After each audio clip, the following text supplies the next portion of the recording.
7.3 power stroke.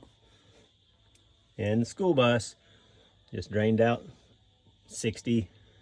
about 62 gallons of diesel and gasoline, 46 gallons of gas in it. So we're gonna see what she does.